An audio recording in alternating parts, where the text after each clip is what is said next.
Continuando a nossa série, hoje nós iremos falar sobre a quinta estação. Nessa jornada a qual nós estamos estudando, Deus tem falado muito aos nossos corações e vai continuar falando a cada momento, a cada dia, para que venhamos a crescer ainda mais em sua santa palavra. E essa quinta estação, ela fala sobre guardar o coração em tempos de dificuldades financeiras. E diante desses momentos difíceis, o nosso coração que é orgulhoso e descrente, é difícil mantê-lo em quietude, e submissão aos pés do Senhor. É fácil falar em confiar em Deus quando a nossa mesa está cheia, quando a nossa despensa também está cheia, quando temos dinheiro no banco, quando está tudo bem.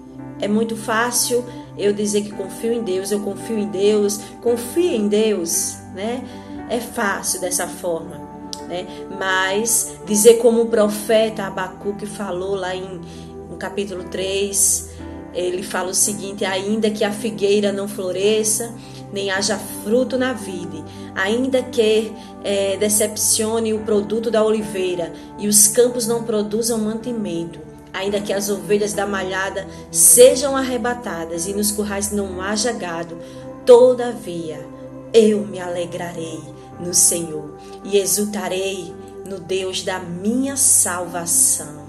Louvado seja o nome do Senhor. Isso não é fácil, Isso não é fácil porque é algo que vai de contra a nossa natureza humana, pecaminosa. E uma pergunta para nós, queridos: você sabe como um cristão pode guardar o coração de desconfiar ou murmurar contra o nosso Deus em meio às necessidades materiais?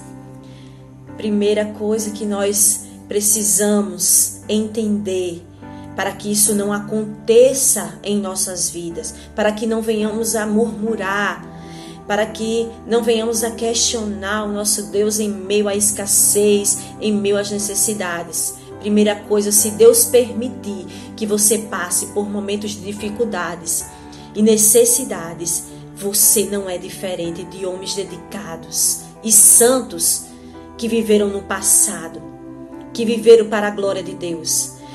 A sua situação não é única. Muitos outros santos antes de nós passaram necessidades. E o que falar de Paulo? Olha o que ele diz em 1 Coríntios 4, versículo 11.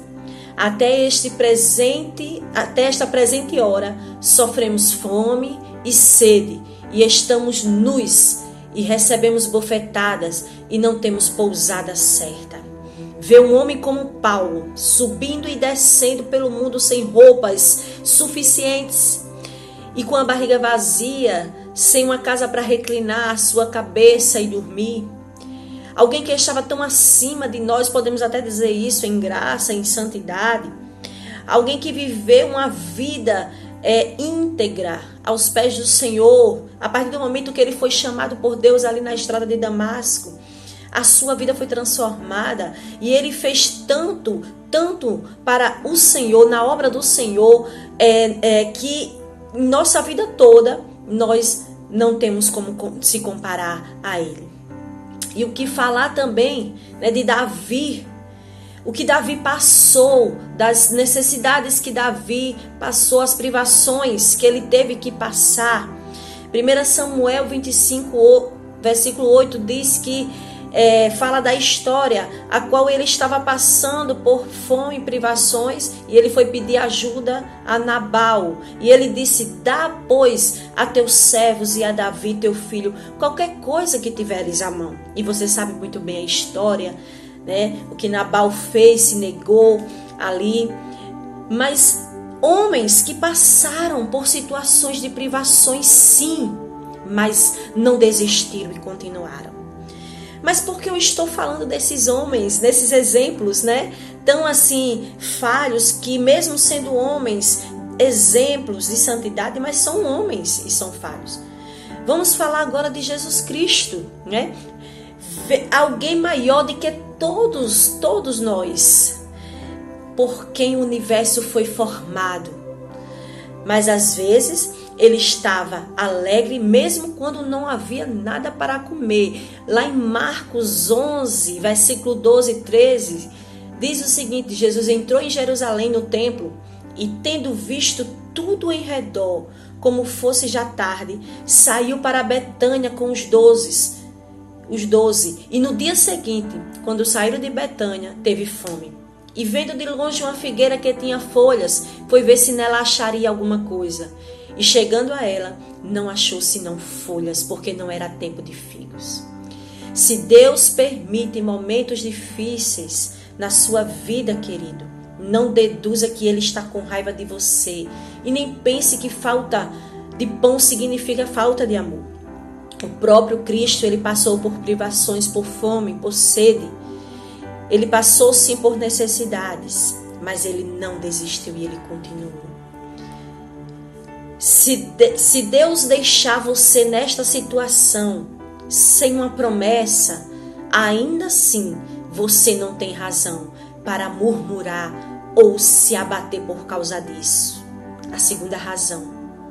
De fato, poucas coisas são mais tristes do que passar por momentos difíceis sem ter uma promessa de Deus. É algo angustiante para as nossas vidas, né? Na verdade, Deus, Ele deixou muitas doces promessas para fortalecer a fé do seu povo em momentos difíceis ali no passado, que também se aplica às nossas vidas.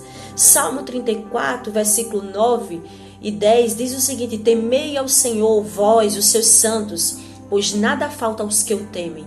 Os filhos dos leões necessitam e sofrem fome, mas aqueles que buscam ao Senhor, bem nenhum faltará. Aleluias. Salmo 33, versículo 18 diz: eis que os olhos do Senhor estão sobre os que o temem, sobre os que esperam na sua misericórdia, para lhes livrar suas almas da morte e para os conservar vivos na fome. Salmo 84, 11 diz: porque o Senhor Deus é um sol e escudo.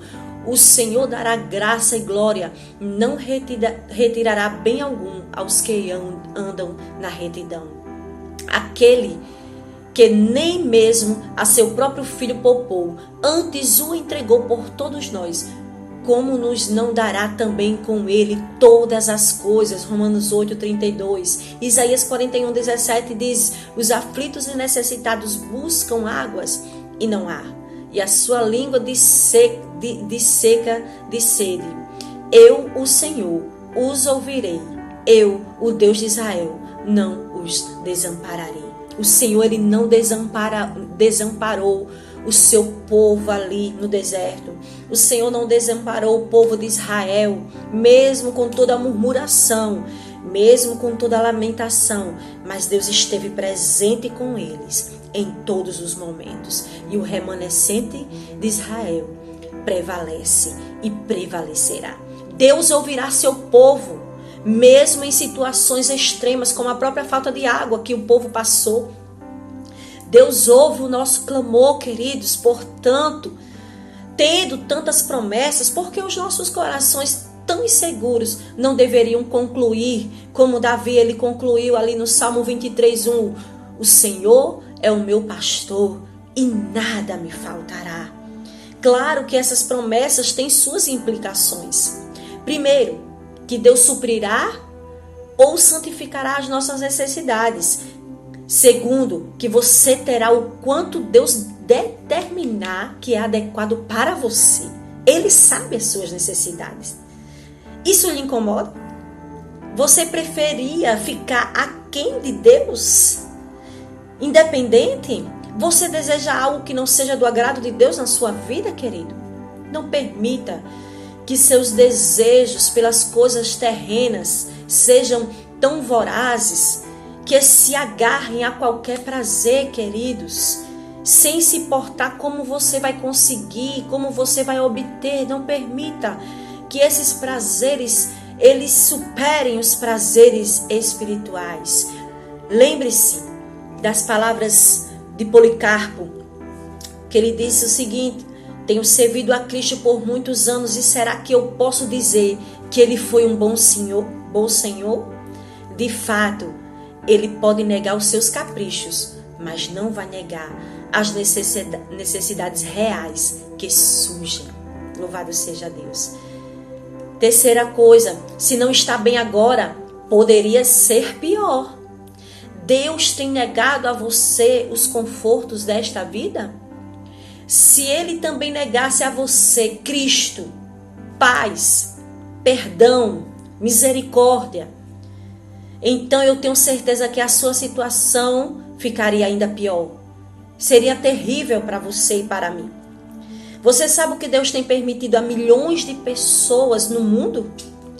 Quantas pessoas que você mesmo vê todos os dias que não têm o mínimo de conforto nem esperança, são miseráveis aqui e serão miseráveis pela eternidade se não se arrependerem. Elas têm um copo amargo e nada pode adoçá-lo. Mas não é assim com você, eu tenho certeza. Ainda que você seja pobre neste mundo, você é rico em fé e herdeiro do reino que Deus prometeu. Louvado seja Deus. Ó, queridos, precisamos reconhecer as riquezas espirituais em contraste com a pobreza temporal. Tente medir as suas tribulações com os privilégios espirituais que você tem, que você ainda vai ter. Você teria muito mais razões para se preocupar se Deus não lhe desse as bênçãos espirituais. Que possamos dizer como o reformador Lutero: estejamos contentes com a nossa difícil situação, pois nós festejamos com os anjos Cristo, o pão da vida. E bendito seja Deus que nos abençoou com toda sorte de bênçãos espirituais. Quarta coisa, se hoje está ruim, em breve vai melhorar, aleluia. Guarde o seu coração, refletindo nisto. A comida na despensa está quase no fim? Que seja, o dinheiro está quase no fim, está acabando? Que seja, porque eu deveria me preocupar? Já que estou quase chegando ao momento que não precisarei mais destas coisas. O viajante já gastou quase todo o seu dinheiro, mas um pouco ainda resta. Mesmo que meu dinheiro esteja quase no fim, a minha jornada também está terminando. Pense nisso. Eu estou perto de casa e lá eu serei plenamente satisfeito em Cristo. Se você tem segurança que sua morada não é aqui, você também vai descansar nos braços do Pai e vai entender sua soberana vontade. Louvado seja o nome do Senhor. 5. Quem você pensa que é para duvidar da suficiência de um Pai tão poderoso como o nosso? Queridos, nosso Deus sabe as vossas necessidades. Mateus 6,32 diz: de certo, vosso Pai Celestial bem sabe que necessitais de todas as coisas. A terra pertence ao Senhor e toda a sua plenitude. Salmo 24:1 diz que do Senhor é a terra e a sua plenitude, o mundo e aqueles que nele habitam. Seu nome é Deus todo-suficiente. Gênesis 17:1, parte B, diz: eu sou Deus todo-poderoso. Anda em minha presença e ser perfeito. Salmo 103, versículo 13 diz que o Pai se compadece dos seus filhos. Como o Pai se compadece dos seus filhos, assim o Senhor se compadece daqueles que o temem. Será que esse Deus tão maravilhoso e infinito não vai cuidar de ti? Mateus 6, a partir do versículo 25 fala: por isso vos digo, não andeis ansiosos quanto à vossa vida, pelo que haveis de comer, ou pelo que haveis de beber, nem quanto ao vosso corpo, pelo que haveis de vestir. Não é a vida mais do que o mantimento e o corpo mais do que o vestuário? Olhai para as aves do céu, que nem semeiam, nem cegam, nem ajuntam em celeiros, e vosso Pai Celestial as alimentam. Não tende vós muito mais valor do que elas? Queridos, por quê? Por que questionar o nosso Deus pelas privações, pelas necessidades a qual venhamos a passar? Ele cuida de ti, Ele cuida da tua vida, Ele cuida do que você vai comer amanhã, Ele cuida do que você vai vestir amanhã, porque Ele é Deus Todo-Poderoso, Ele tem o controle da tua vida nas mãos dEle. Louvado seja o nome do Senhor. Aflição é simplesmente aflição, sabemos disso. Se não foi causada pelos nossos pecados ou irresponsabilidade nossa diante da questão financeira, porque muitas vezes fazemos isso, somos irresponsáveis com a nossa questão financeira e pagamos por isso.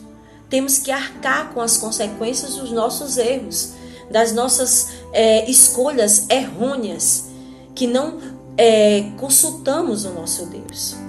Quando isso acontece, é difícil, claro, as aflições em nossas vidas. E o peso ainda é maior sobre os nossos ombros, porque sabemos que foi culpa nossa.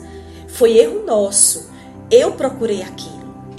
Né? Quando estamos nessa posição, é difícil. Mas se você não está nessa posição, você não procurou, você não pecou contra o seu Deus, se você está na vontade de Deus, buscando a esse Deus, mas mesmo assim você está passando por necessidades, por lutas, por tribulações, está passando privações, querido, eu só tenho uma coisa a te dizer. Por que estás abatida, ó minha alma? Espera em Deus, porque eu ainda o louvarei. Faça como o salmista. Ele declarou, ele cantou ao Senhor em meio à sua angústia da alma, à sua aflição. O nosso Deus, Ele cuida de ti. O nosso Deus é o Deus que não te abandona. O nosso Deus, Ele é soberano. E se você está nessa situação de provações, Deus tem um propósito. E muitas vezes, quando estamos passando pelo aperto, nos aproximamos ainda mais de Deus. Deus quer ensinar muitas vezes algo para as nossas vidas, algo a você e algo a mim. Descansa, querido, nas asas do Altíssimo, porque Ele cuida de ti. Que você possa guardar o seu coração mesmo em meio às dificuldades financeiras, sabendo que o nosso Deus, Ele é soberano e Ele cuida da tua vida. Ele está no controle. Que você possa neste momento fechar os seus olhos e orar comigo. Senhor Deus e Pai, muitas vezes não sabemos e não compreendemos o Teu agir em nossas vidas, Pai. Mas queremos, Senhor, entregar as nossas vidas em Tuas mãos. Queremos entregar as nossas aflições em Tuas mãos, Pai, as nossas angústias em Tuas mãos. Deus, olha para nós, ó Pai. Ó Deus, que venhamos, Senhor, a guardar o nosso coração mesmo em meio, ó Pai, a essas dificuldades, Senhor. Nos ensina, Pai, nos ensina a caminhar contigo, Deus. A confiar em Ti, ó Deus, independente de qualquer situação. Deus, que possamos confiar em Ti, Senhor. Ajuda o Teu povo, ajuda a Tua igreja. Deus, que eles possam, Deus, depositar toda a vossa confiança em Ti, Senhor, que é o Deus provedor, é o Deus que cuida de nós e que nos guarda de todo o mal e que não deixa o justo mendigar o pão. Em nome de Jesus, é assim que eu te oro e te agradeço.